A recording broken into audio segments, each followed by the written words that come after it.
Superman is arguably not only the most popular superhero, but also the most popular fictional character to ever exist.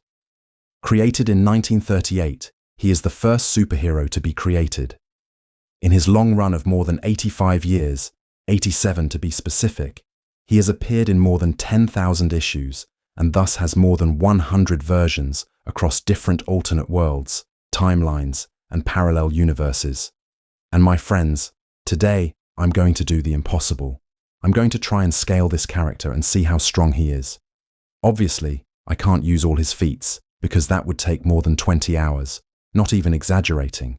But I'll be using his most relevant feats, and not all his versions, only the base versions, which are not amped versions of him, just different versions from different eras, like pre-Crisis, post-Crisis, New 52, Rebirth, and current Superman. So this is going to be a wild ride, so don't forget to bring snacks, and let's get started. First, even though we all know his origins, let's take a look at them. As a character with multiple versions, he has multiple origins, or it's better to say his origin has been portrayed in a variety of ways. We've heard the tale of how baby Kal-El, powered by the Earth's yellow sun and raised by farmers named Jonathan and Martha Kent, would ultimately grow up to become Superman. However, did you know that hasn't always been the case? For example, some comics depicted Clark growing up in an orphanage or in the city of Metropolis itself. To make sense of all this, let's dive into the Man of Steel's archives and track the evolution of his origin. When was Krypton first named? When did we find out that Superman's powers came from a yellow sun? When did he first become a farmer? Who the heck are Eben and Sarah? Let's dive in. To know about all this, I'll be using this wonderful article that explains the evolution of Superman's origins. This article has articulated the different origins of Superman across the years in a magnificent way. So let's start with Superman's first origin. Superman's first appearance devotes a single page to his origin. Jerry Siegel and Joe Shuster originally had an extended sequence detailing the Man of Steel's origin, but it was ultimately cut for space. The details of Superman's backstory are brief, establishing the bare basics. Readers see a panel of Krypton during its final moments, but the planet is unnamed. A caption tells us that the planet is dying of old age, so a scientist puts his son in a hastily devised spaceship, which is then launched towards Earth. The scientist is unnamed. The narration tells us that a passing motorist discovered the child and dropped him off at an orphanage. This moment isn't seen, and the Kents are not named. We then see a panel of baby Clark Kent lifting furniture at the orphanage, much to the surprise of his minders, followed by a panel where an adult Clark is seen showing off his powers. This seems to imply that he grew up in the orphanage, which is a bit depressing. The one-page origin story goes on to state that everyone from Clark's unnamed home planet had the same super strength he did. Siegel and Shuster show their work by saying that ants and grasshoppers can lift things larger than they are and jump great distances. If you were a kid in 1938, that explanation was all you needed. There is no mention of Earth's yellow sun powering Clark. In 1939, McClure Syndicate commissioned a Superman newspaper strip. This gave Siegel and Shuster a chance to expand on the origin and use some of the scenes they had to cut from Action Comics #1. There is an extended sequence on Krypton, which is named for the first time. Once again, we're told that the planet is full of supermen. Jor-El and Laura are seen for the first time, note the original spelling, and we learn that Superman's birth name is Kal-El. Jor-El learns that Krypton is going to explode and tries to warn the Council, but the Council doesn't believe him, forcing Jor-El to plan his own contingency. This exchange between Jor-El and the Council would become an essential part of the origin story in subsequent retellings. Earth is chosen as Kal-El's destination because of its ability to support life. The passing motorist, mentioned in Action Comics #1, is seen rescuing the child from the rocket. This could technically be considered the first appearance of Jonathan Kent. However, the rest of the strip once again implies that Clark grew up in an orphanage. When Superman got his own title, his origin was expanded once again. Jor-El and Laura aren't seen, but we get more panels focusing on Clark's childhood. The passing motorist is given a wife, and we learn that their family name is Kent. The wife is identified as Mary, but the husband isn't given a first name. In a key difference, the Kents still turn the baby over to the orphanage, but quickly return to adopt him. This story establishes that Clark got his moral compass from his foster parents, a key theme that would carry over in subsequent retellings. However, the panels depicting Clark's childhood show the young boy growing up in a metropolitan city, rather than a small-town farm. When the Kents pass away, Clark makes the decision to become Superman. In 1940, the Man of Steel began starring in his own radio drama. The serial script took some interesting deviations from Superman's previously established origin. For example, Krypton was in the same solar system as Earth, on the other side of the Sun. When baby Kal-El's rocket arrives on Earth, he emerges as a full-grown man, already in a Superman costume. He takes the name Clark Kent because a young boy suggests it to him. Needless to say, these additions to the origin didn't stick around. If so, then you might wonder, why did I mention this? Well, because even though the article doesn't cover it, but this radio show actually created some of the comics canon. They were the ones that introduced kryptonite to the lore. The K-metal from Krypton is the first ever mention of kryptonite. Also, some people who participated in this radio show went on to write comics as well, like in 1942, George Lowther, one of the writers on the Adventures of Superman radio show, authored a prose novel about Superman. Although the book has been mostly forgotten today, it made some very big, lasting contributions to the origin story. The novel renames Laura to Lara and changes the spelling of Jor-El's name. Clark's Earth parents here are named Eben and Sarah Kent. The novel also establishes that Clark was Sarah's maiden name, a key piece of lore that would carry over in multiple retellings. The book presents the Kents as farmers for the first time, which would go on to become a defining aspect of Superman's background. In the novel, Clark's powers slowly manifest as he grows up. This is in contrast to previous versions of his origin, where Clark had all of his abilities as a baby. This idea was abandoned in future retellings, but would later be adopted again for modern versions of the character. In 1944, More Fun Comics number 101. This issue of DC's debut series introduced a retcon, establishing that Clark operated as Superboy during his youth. The origin story is retold again, and in the process, Jor-El and Lara are seen in a comic book for the first time. Previous appearances were in radio, newspaper strips, and the prose novel. Previous depictions of Krypton presented the world as a race of supermen, but this comic was the first version of the origin to establish that Kryptonians were powerless on their homeworld. According to this version of the story, the Earth's gravity gave Superboy his extraordinary powers. This change addressed why the Kryptonians didn't use their superpowers to escape their planet's destruction. In 1948, Superman issue 53. DC Comics celebrates Superman's 10th anniversary by retelling his origin. Clark's Earthbound parents are renamed John and Mary Kent. In 1949, Superboy issue 2. Smallville is named for the first time. Prior to this issue, the setting of Clark's childhood years was inconsistent. In fact, some early Superboy stories erroneously stated that Clark grew up in Metropolis. In 1950, Superboy issue 12, Mary Kent is renamed Marthe. Close, but not quite right yet. In 1951, Adventure Comics, issue 169, Martha Kent is renamed Martha Kent. In 1960, Action Comics, issue 262, introduced the idea that Superman gets his powers from Earth's yellow sun, while his home planet of Krypton orbits a red sun. This became the permanent explanation for Superman's power set going forward. After the reality-warping events of Crisis on Infinite Earths, comic book writer and artist John Byrne famously retold Superman's origin in a groundbreaking limited series. This version of the origin combined elements from the Golden Age and the 1978 film, creating a new, comprehensive version of Superman's backstory. Clark's history as Superboy was erased, and the Kents survived to see their son become Superman. This time around, Clark didn't develop his powers until his adolescence, erasing the idea that Clark was superpowered as a baby and bringing back the status quo established in the George Lowther novel.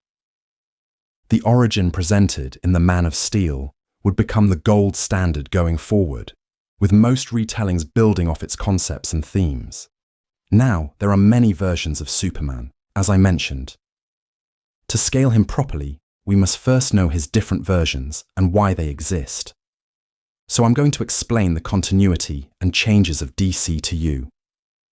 Let's break down every major era of Superman in DC Comics history. From pre-crisis to rebirth. Our journey begins in 1938, the Golden Age. Superman, aka Kal-El from Earth 2, was the original strongman hero. Not as powerful as the modern one, he couldn't even fly at first. He ran everywhere and jumped 1/8 of a mile when he needed to reach someplace higher than sea level. He couldn't be hurt by anything smaller than a bursting shell from a howitzer. He was as strong as a locomotive, and this meant very few things could resist his incredible strength in 1939. This was the power level at which Superman started his career. Just for perspective, as you watch Superman's power level increase until he becomes unmanageable. This Superman fought gangsters, saved cities, and later married Lois Lane. Then came the Silver Age, Earth 1's Kal-El. This Superman was basically a god. He could time travel, juggle planets, destroy solar systems with a sneeze, extinguish suns with his super breath, and travel at speeds so great that the Spectre feared he would cross into heaven itself. He was iconic, but also confusing, because now we had two Supermen, Earth 1 and Earth 2. In 1985, DC said, "Enough confusion," and dropped Crisis on Infinite Earths. The Crisis on Infinite Earths was a multiversal catastrophe that resulted in the destruction of countless parallel universes and the recreation of a single positive matter universe and an antimatter universe at the dawn of time. Why did Crisis need to exist? Well, because DC had too many worlds from too many companies it had bought over the years. During the Golden and Silver Ages of comics, National Allied Publications would grow and absorb hundreds of characters from a variety of different comic chains, each ultimately residing on a different Earth in this early version of the DC Comics multiverse. There were dozens of these worlds, each distinct and separate and not always equal in sales, interests, distribution, and capacity for support. Once the companies sold their assets to DC, it was up to DC to figure out how to use those assets. It wasn't easy to integrate them into the main DC continuity, which was where the bulk of DC sales were coming from. DC needed to clean up its multiverse. It needed a way to bring all of these worlds together in a single place with a single history, so it could use its Earth 1 heroes to salvage whatever potential these other worlds had and bring them into one house. To do that, they would need to destroy and remake the DC universe. The Crisis would remake the entire world so that various heroes from different timelines and different Earths could coexist. Not easily, not without several other reboots to correct the problems. But for the first time, nearly all of DC's main characters lived under one roof. Multiple Earths collapsed into one Earth, and the face of DC, Superman, was rebooted. This Superman had never met Lex until moving to Metropolis. Supergirl didn't exist, and his power levels were toned down. He felt more human. He could lose. He could bleed. He had limitations. This Superman focused more on the man and less on the super. He had to shave. No more invulnerable costumes or capes. He couldn't fly through space easily. He had to ramp up his powers during struggles. This was the post-crisis Superman, a very human-seeming individual with the powers of a godlike being. Byrne's run during this Man of Steel recreation of the character established him in a world less breakable, a world where Superman felt more grounded in reality and thus more mortal than he had been in quite some time. After years of continuity, DC jumped the timeline forward with 1 year later, and the weekly comic series 52 filled in the missing year. At this time, Superman had lost his powers and was living as Clark Kent full-time.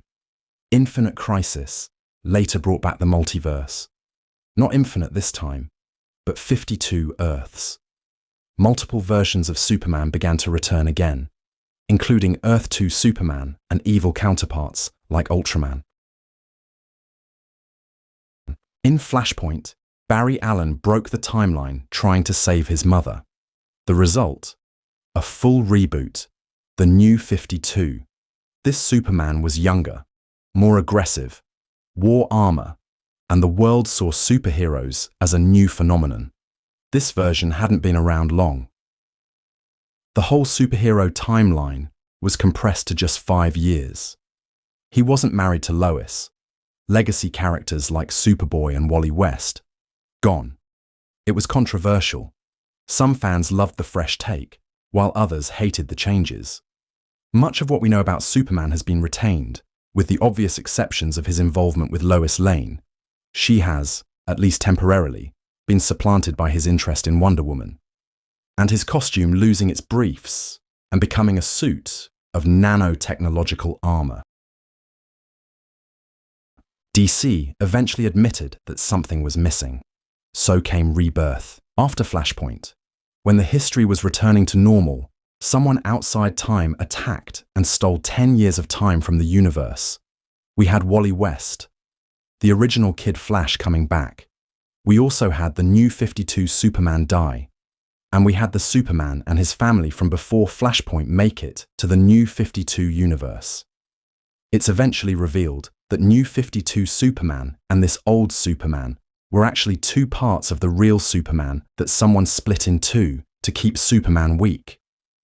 Later, both of them merged, and we get our new Superman, the Rebirth Superman. He had a wife, a son, and a legacy. This is the current Superman, a blend of everything that came before, strong, noble, and fully aware of the multiverse he exists in.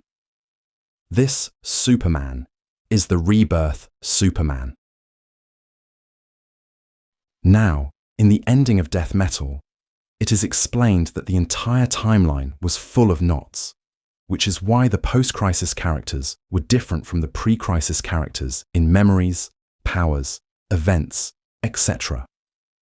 Each crisis changed the timeline and created knots in it. All those knots were undone in Death Metal, and all the eras of DC became just one.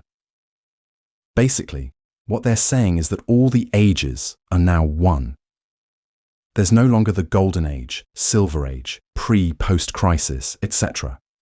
There is only one age. Hence, the 52 universes became infinite once again, and every mainline version of Superman became one Superman. So feats from all eras can be used to scale him. This was explained in the Doomsday Clock as well, where Dr. Manhattan studies Superman at different points in time, seeing that we always get the same character over and over again. No matter what, it all starts with Superman. Even Dr. Manhattan realizes that Superman's hope and influence live on even 1,000 years into the future. What Dr. Manhattan tells us is that with each crisis and change in the timeline, they simply move the arrival of Superman in time, as if it were delayed over and over again, which means that we are getting the same character repeatedly. The only thing that changes is the points in time. But basically, it has always been the same Superman, as it always was, is, and will be the center of the metaverse. And like every change in time, it only serves to move Superman and DC Comics into the future. Though there were some problems with the canonicity of the Doomsday Clock, that doesn't matter, because death metal just made it evident enough. So I'll be using feats of Superman across different eras to scale him. Let's start with his strength, which I have divided into lifting strength and attack potency, where lifting strength is how much weight he can lift, and attack potency is how hard he can hit. Let's start with lifting strength. Superman is stated to have juggled planets. Superman and Batman confirm this in Superman Batman Annual number 2 and Action Comics number 770. At the time, Superman was still Superboy and could move entire planets and stars. It's even confirmed by a writer that he can rearrange the solar system. This isn't only valid in the pre-crisis era, as even in the post-crisis, Superman moved a compressed solar system, including all the planets and its star. That solar system came from a compressed universe. It has the same mass as a normal-sized solar system, only occupying smaller dimensions in space, since that is what compressed means. Superman also has insane lifting strength. He was able to bench press the Earth for 5 days straight, without any exposure to sunlight. He also said, "Is that all you've got?" Which means this wasn't his limit. Dr. Shea Veritas believes he can bench press a pan-dimensional wormhole even after going 5 days straight without sunlight and rest after bench pressing the Earth's mass. The only reason he doesn't do it is that it could destroy the Earth. Superman casually throws a 1 trillion-ton neutron star and a magnetic pulse larger than a dozen supernovae into a distant galaxy. Even in All-Star Superman, he lifted 200 freaking quintillion tons with one hand, and still, they didn't get an upper limit of his strength yet, which means his strength is theoretically limitless, and he can lift infinite weight. There are feats to support this statement. Superman was able to lift a book that had an infinite number of pages and an infinite number of memories in Final Crisis Superman Beyond. This feat is pretty consistent because in another comic, Superman literally lifted the Spectre with the help of Wonder Woman, and the Spectre literally contains eternity in him, which would mean the Spectre weighs infinite. Superman also lifts the heavens, which is infinite. Superman showcased near-infinite strength by literally surpassing the strength of the Source Wall by forcibly removing beings trapped in it. The wall has unlimited energy by trapping infinite gods and infinite cosmic entities throughout the multiverse. Superman pulled Highfather's staff out of the Source Wall. When Superman is pulling something trapped in the Source Wall, he is fighting against the will, intention of the Source Wall. Because, as specified, the Source Wall is aware, has will, and does everything possible to prevent the release of something that is trapped within it. This requires unimaginable strength. Superman literally pushed the Big Bang that was contained within the planet War world. The Big Bang is infinite matter and energy, meaning Kal-El literally moved a universe of infinite matter and energy. Superman, with steel balancing it, carried a spherical device that was revealed to contain a tesseract inside. Superman even states the tesseract was an infinite space inside a finite space. This makes Superman's lifting strength planetary to infinite level, as Superman has consistently shown us that he can easily lift planets and stars, even lifting infinite weight. Now moving to his attack potency. Superman fought Nebula Man, who is a living universe. Superman also fought the Time Trapper, who is a sentient timeline capable of shattering timelines. Superman fought 30th century Mordru, who had all of the magical power of a universe, showing Superman has consistent, universal attacking potency. To strengthen this further, post-crisis Superman's fight with Golden Age Superman rewrote timelines and shattered a space-time continuum. It was repeatedly stated that they would destroy each other's universes, and eventually they started shattering the universe again, and they were again shown rewriting timelines. The DC Comics website confirms that the two were shaking the space-time continuum apart. Now it's clear that Superman has universe-destroying fists, but what else can these fists destroy? Let's see. Superman overpowered hypertime itself and punched his way out of it. We know he had to overpower it because Vandal had control over the whole hypertime and was manipulating it to be a cage for Superman, meaning he had to surpass hypertime itself to break free. This is both a strength and speed feat, since Superman had to cross through infinite timelines to escape hypertime. This is a multiversal feat, since Superman had to go through infinite timelines to perform this. Superman also destroyed infinite realities and broke through the void, which is again another multiversal feat. Moving on. Superman broke God Brainiac's shield and was able to punch God Brainiac hard enough that other versions of Brainiac felt it across the multiverse. This was also while he was weakened. This shield was an immense network of energy that was compared to the bleed by Atom. The bleed makes up the walls between universes, and only one drop of it is considered to be ultimate power, as seen in Superman, Beyond number 2. Bleed-powered nanomechanic shift ships are capable of sterilizing universes. Bleed also holds all dimensions, of which there are an infinite number, making this a hyperversal feat. In the comic Superman 2018, he was able to hit Rogolzar so hard that it literally shook the Phantom Zone and made it tremble, which is confirmed in the comic's narrative. He has also overpowered mature form Doomsday. Doomsday, in his base form, has broken the Phantom Zone, which was a universe-sized dimension at the time. Their fight also tore apart the walls between the Phantom Zone and Earth Zero, leading to a creature's escape. So Superman consistently scales to the Phantom Zone. The Phantom Zone is huge. It is consistently stated in multiple scans and comics that the Phantom Zone is infinite in size. The Phantom Zone is also the barrier between the main light multiverse and the dark multiverse, covering the entire space between them, further proving it is infinite in size. The light multiverse is an omniverse with an infinite number of multiverses in it. The Phantom Zone is also described as a boundless, dimensionless dimension between being and nothingness, and it resides within the sphere of the gods, which is described multiple times as a platonic, archetypal world beyond the bleed. The Phantom Zone exists at the same level as New Genesis, which is beyond the bounds of space and time. The Phantom Zone also exists at the same level as Heaven, which is beyond space and time, and contains platonic shapes, so this is pretty much an outerversal feat. To further support this, Superman breaks through all the barriers of reality and all barriers of space-time itself. He then breaks through the barrier of barriers that no being can pass through, punching death itself. This is a solid outerversal feat, as he breaks all levels of space-time and dimensionality. Also, scaling to the Phantom Zone isn't the only God-sphere level feat Superman has. Superman consistently fights against God-sphere level beings, like Darkseid. In Man of Tomorrow number 12, Darkseid, amped with a nearly perfected version of the anti-life equation, weakens Superman. Yet Superman speed blitzes and one-shots this same Darkseid, all while saving the citizens between every hit and also holding back so as not to hurt them. Darkseid alone is one of the strongest new gods.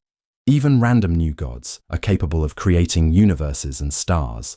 Superman tanked and briefly matched Darkseid's laser beams. This Darkseid had absorbed the power of the god of gods, Shazam, the god of apocalypse, Luthor, and the anti-life equation itself. This proves Superman scales to outerversal due to his scaling to God, sphere-level beings, but moving even further to the next dimension, the fifth dimension. In Superman number 19, he destroyed Mxyzptlk's five-dimensional realities with one blow. The New 52 could hold his own against Vidin TVK, a 5D imp, with their battle ripping apart the space-time continuum, merging the past with the future, the fight happening in all possible worlds at the same time, and even affecting the fifth dimension itself. And guess what this little imp was using to fight Superman? A literal conceptual armor meant to kill Superman. The Super Doomsday was stated to be the ultimate anti-Superman weapon, and Vidin TVK with it was the worst foe the multiverse has ever seen. To prepare himself for his fight against Superman, Vidin TVK turned the sun into a red star, and his minions, each with a different kryptonite power, along with kryptonite chains, tried to weaken Superman as much as possible before he fought Vidandi TVK. Yet, Superman made him scream in pain, though Superman was eventually weakened to the point he could not fight anymore, but that's still a fifth-dimensional feat. Moving to sixth-dimensional feats. Rebirth Superman, while holding back, was able to trade blows with Apex Lex, who was amped up by the power of the seven forces of the universe, and Perpetua, the creator of the multiverse and mother of the three monitors. The same Lex could go toe-to-toe against Hawkgirl with the Raptor's powers, which was stated above the sixth-dimensional brothers. The same Lex would later admit that Superman is the strongest being on the planet, even after the power-up Lex received.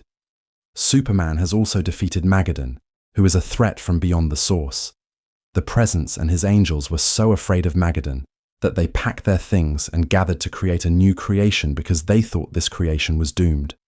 Additionally, Mageddon destroyed Wonderworld with ease.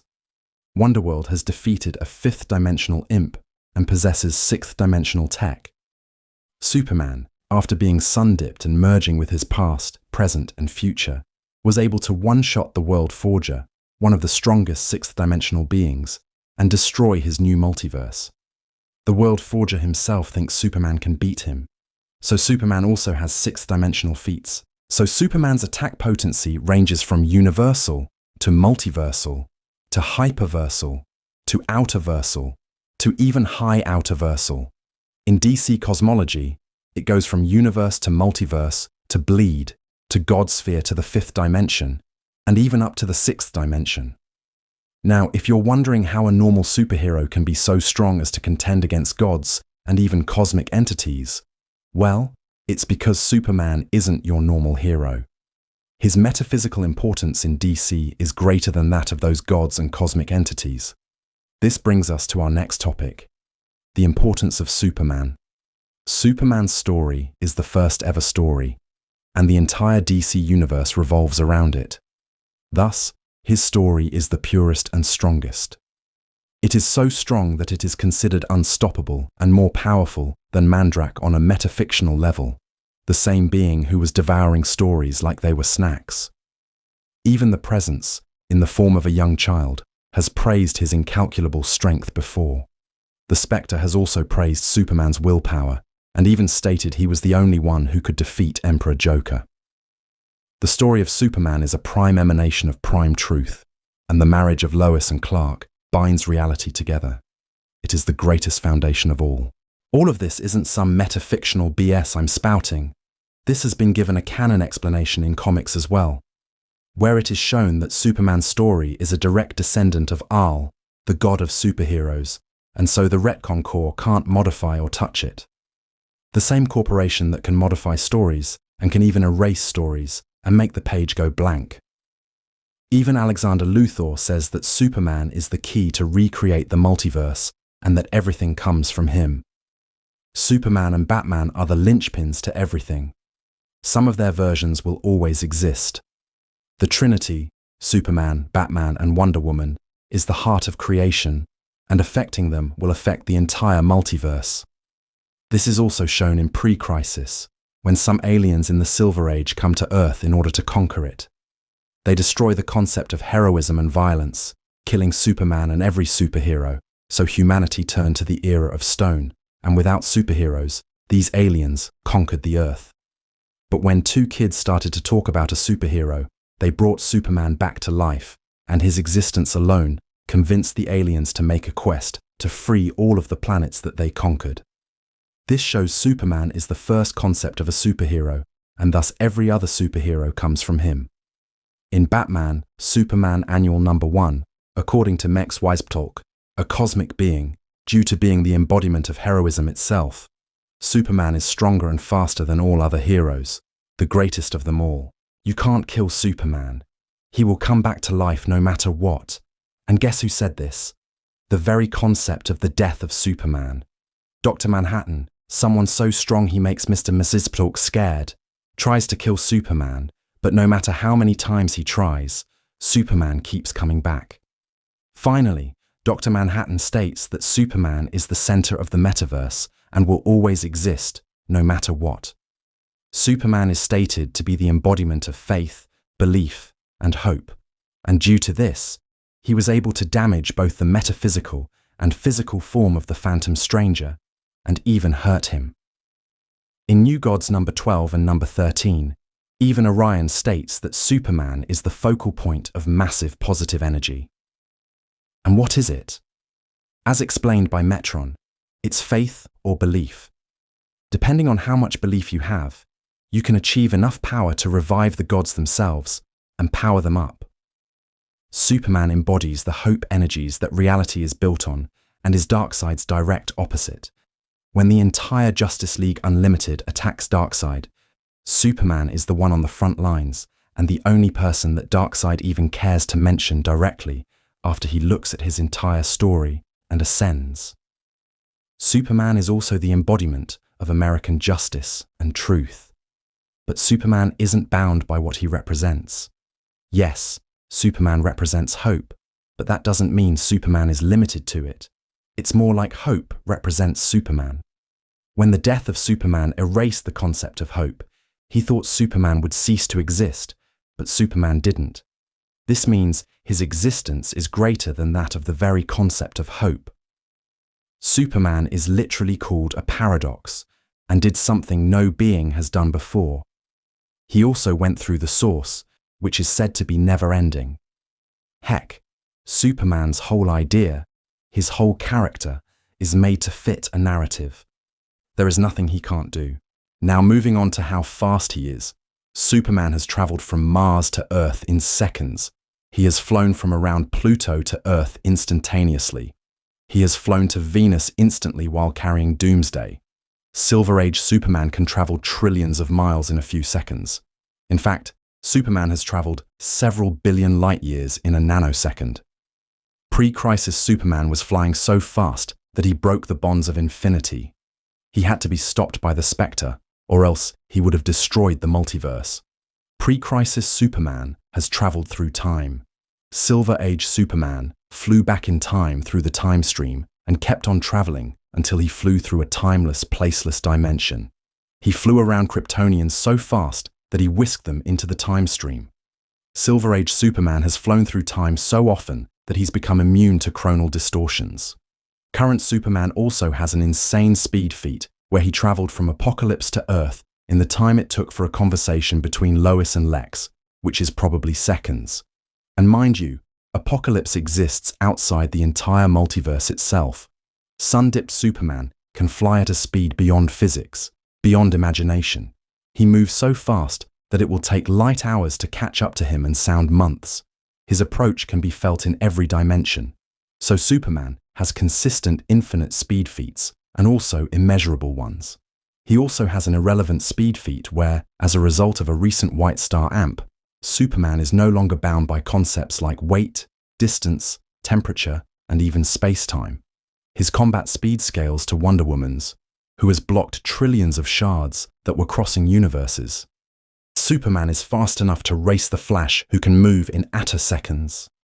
Even Superman can react faster than an attosecond, which is crazy since an attosecond is 1 trillion times less than a second. Here, Superman states that he can react with nanoseconds very easily.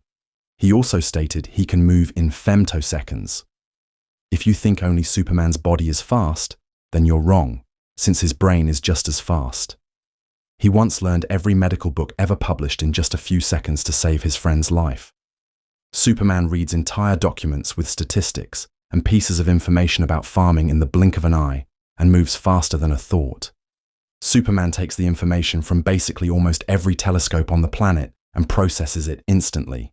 Something our world's most powerful supercomputers would take years to do.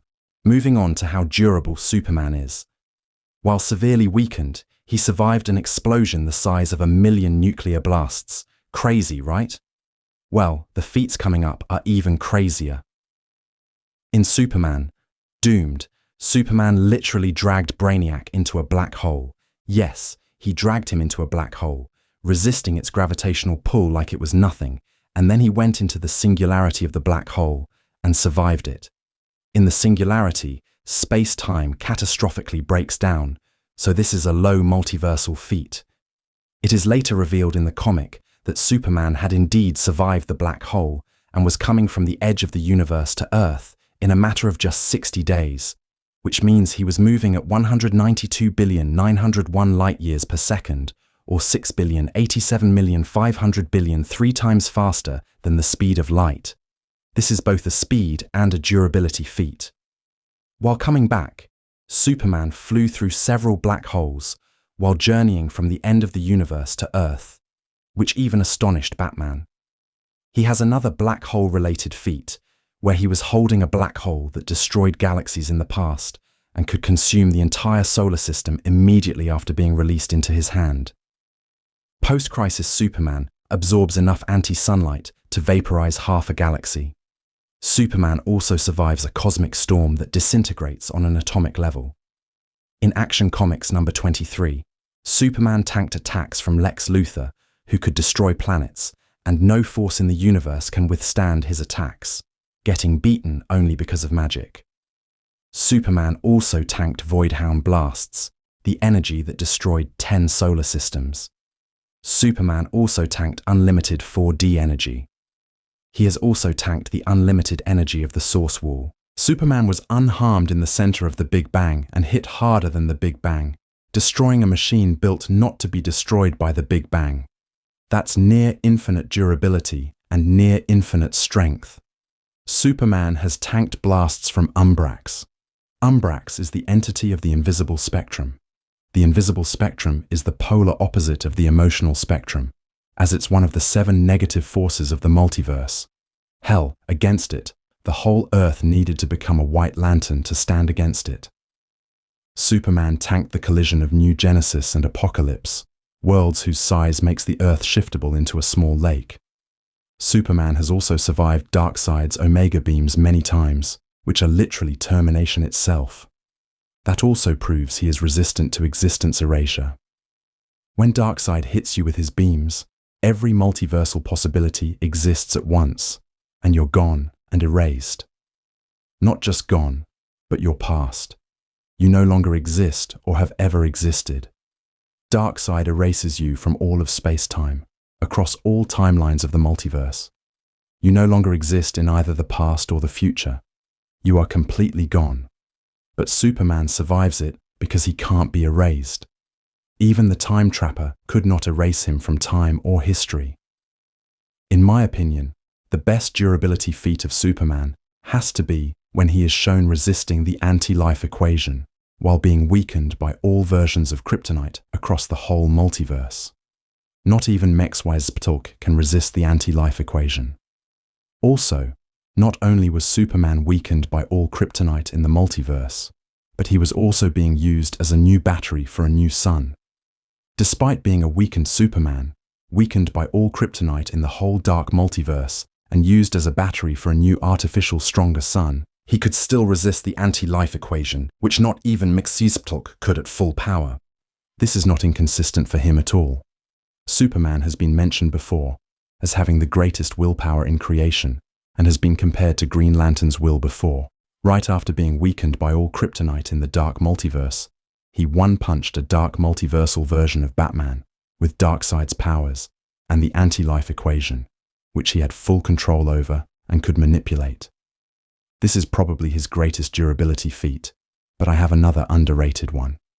One durability feat most people don't often mention or talk about is him surviving the explosion of a Sun Eater in Adventures of Superman, number 477, and Action Comics number 664, which knocked him out across time to millions of years in the past. In the same comic, it is already stated that this Sun Eater has absorbed the energy from whole galaxies, and Superman was near the Sun Eater's core when he was hit by the explosion. Apart from all these, Superman has a wide arsenal of different powers and abilities, like his heat vision. Superman's heat vision reaches temperatures so high that no science can measure its temperature, which means that it is an incalculable temperature, obviously much hotter than a star that can be measured by science. He has a heat vision powerful enough to destroy the planet atmosphere and vaporize the oceans. His heat vision can burn entire planets, and it destroyed Brainiac's ship, which was way more massive than the Earth. His heat vision is powerful enough to destroy the entire universe, and has actually destroyed the Blaze dimension, which according to some is only possible by demons like Trigon. And this Blaze dimension is actually a dimension of Godsphere. So Superman's heat vision can reach Godsphere levels. Superman, with his heat vision, can fix the fabric that separates the divine dimension that exists in the fourth dimension of Godsphere and the three-dimensional universes. Superman freeze breath can freeze planets and stars, like when Superman traveled to the cannibal planet while it was eating the sun and freezes the entire planet so much that even the heat of the sun couldn't unfreeze it. He once also froze a star. His freeze breath has been shown to be able to freeze astral forms, even from a dream state. Superman could just turn his enemies into ice or fire. Not freeze or burn them, I mean literally transform them into ice and fire. That's what happened when an alien species copied his powers, yet this was still inferior to the original heat vision of Superman. His X-ray vision can not only see through your clothes and skin, but can also see through invisibility. His super senses are extraordinary as well. In 1953, he exhibited the ability to focus his super hearing so precisely that while flying high over Metropolis, he could eavesdrop on a conversation taking place in one specific apartment. He can use super hearing to tell if someone is lying, which is ridiculous. Superman heard Golden Age Superman shout from another universe. Superman watches the Justice League from the regular universe while they're in a pocket reality in hyperspace, showing that Superman can both see and hear from other universes or dimensions. Superman can hear every heartbeat, everyone's blood flow, radio signals, Wi-Fi zones, every footstep on asphalt, cell phone signals, clothes rustling in the wind, and the pressure on his skin to the tiniest fraction of an ounce. Superman's vision and hearing can perceive things on the microscopic, chemical, X-ray, auditory, ultrasonic, magnetic, and photonic levels. Superman can regenerate physical damage to his body at an accelerated rate. He was able to regenerate when Wonder Woman slit his throat with her tiara. Superman is partially immortal in the sense that he will live forever. He will be the last living thing in existence at the end of time. Superman has many more abilities, like super flare, super mathematics, super weaving, super sneezing, super landscaping, and super friction. Basically, take any power and add super to it. Superman should also be able to create, shape, and manipulate concepts such as loneliness, order, form, nature, action, reaction, names, creation, love, betrayal, hatred, vengeance, sorrow, and madness due to being a Kryptonian god descended from Ra. The Kryptonian god Ra shaped the universe and many concepts from pure chaos, and Kryptonian gods that descended from him inherited his spark and can use his abilities. As shown, Superman, alongside the rest of the Justice League, momentarily created with their faith an extra-dimensional heaven made of the information gathered from the predominant concepts of every culture in the universe, which shows Superman also has reality warping and conceptual manipulation. Superman can also perform the retcon punch, which can rewrite continuity and retcon people to the point where they were never written. Superman can change the preordained flow of time and alter it with his sheer will. Superman has limitless stamina, as stated. Time has no meaning when pertaining to how long Superman can continue to fight his opponents. Now, all these abilities and most of his feats are only a fraction of what Superman truly can do, because Superman holds back. Superman is constantly holding back, to the extent that he has been subconsciously and instinctively doing it his entire life. He even holds back in situations where it looks like he is trying, struggling, or angry, and he even held back in a race where he stalemated Barry Allen. Darkseid states that Superman's powers depend on his mental state. Even Mongol once pointed out that Superman himself places mental blocks on his powers, and what he believes he can't do is actually him not really even trying to do it. He gained the powers he has naturally but he never once bothered to train or master his powers. From this, we can infer that Superman's powers work similarly to telekinesis, in the sense that most of it depends entirely on his mental state, which controls the amount of power level he has, as stated by John Byrne himself many times in interviews about his comics. Every feat Superman has ever performed depends purely on whether he wills himself hard enough, which will allow him to perform the said feat. If he believes he will move planets with his bare hands, he will. If he doesn't, he will not. It's a simple mechanic of power that the writers give to explain inconsistencies in his powers and feats. This also means that it's easier to knock him out when he isn't prepared for you, not expecting a punch from you. In Adventures of Superman number 430, Superman was losing to the Fearsome Five, electricity bringing him to his knees and such, until Jonathan Kent explained how sometimes Superman is more like Clark Kent and sometimes more like Superman. He lost the anniversary of his parents and could not properly live both lives as Superman and Clark during the comic. After hearing Jonathan's guidance, he easily defeats the Fearsome Five and tanks attacks from a full-power charger, being seemingly unfazed by it. This is what stops him from ascending into higher planes of existence among the gods. Although he is stronger than said gods anyway, he just merely isn't in the same plane of existence that they live in. His human side and mental state is what mostly stops him from casually defeating his enemies, ignoring the few situations where he actually has the proper mental state to get rid of them without effort. Even the guidebook says Superman is a match for any villain or superhero if he is motivated enough. See? Anyone Superman has ever faced or struggled with could have been easily beaten or killed if Superman was motivated enough. Kismet, a cosmic being, shows Superman a possible future of what would happen if he fully abandoned his human side and embraced his Kryptonian powers entirely. He would be able to easily overpower and defeat the other heroes and characters, ruling the planet. In JLA Spectre, Soul War, Superman could have made himself a god on Earth, stronger than all other heroes, but he tends to limit his own power by restraining himself as a mere mortal, an equal to other heroes. Even the writers themselves have admitted that Superman can beat any opponent he faces, and that's why they need to make his enemies stronger. This is a fact within the comics themselves, that Superman's enemies just keep getting stronger and stronger. But as usual, Superman can still easily defeat them, if he has enough motivation for that, as shown in Sinmar's case, who got easily beaten up by Superman despite being confirmed as stronger than everyone he has ever faced. If Superman stops holding back, he is a threat even to the new gods who live outside the multiverse and are not bound by any physical laws. This was evident when Hector Hammond transferred his mind into the subconscious mind of Superman and was going to use his full powers.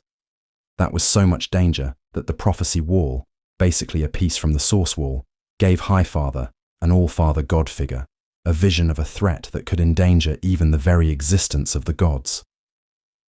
Rebirth Superman also supposedly shook the universe with his footsteps while his body was being controlled by Lex Luthor back in issue 5 of 2018's Justice League. This affected even the Godsphere, and this is a non-holding back Superman since Lex Luthor used his full power. On the other two occasions that Superman went all out, he thoroughly and utterly stomped Doomsday in their rematch, to the point where Doomsday's claws shattered like glass on Superman's chest. After having his soul split in two by the Phantom Stranger in order to take on Hell, heavily weakening and corrupting him but removing his restraints, he effortlessly one-shot all of his previous villains, including powerhouses like Darkseid and Doomsday. He also instantly killed Brainiac by just shuffling his hands, and Lex in his warsuit by spitting at him. This shows how ridiculously strong Superman is. All these feats are really great, and these make Superman a superhero. But what actually makes him a hero aren't these feats, but his feats involving his humanity. Superman, ironically, despite being an alien, has shown more humanity than many humans. And this is what was shown in the new Superman movie as well. You piece of shit alien! That is where you've always been wrong about me, Lex. I'm as human as anyone. I love I get scared. I wake up every morning, and despite not knowing what to do, I put one foot in front of the other, and I try to make the best choices I can. I screw up all the time. But that is being human. And that's my greatest strength. Even in comics, Superman has stopped many people from committing suicide. He fought when he was tired, weak, had no powers. He fought to save everyone, even though he knows he can't. But that won't stop him from trying it. This is what makes Superman actually a man. And with this, I would like to end this video. I hope you guys enjoyed it, and if you did, be sure to leave a like and subscribe to the channel.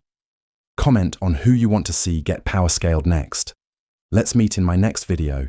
Till then, stay tuned, stay safe, and farewell.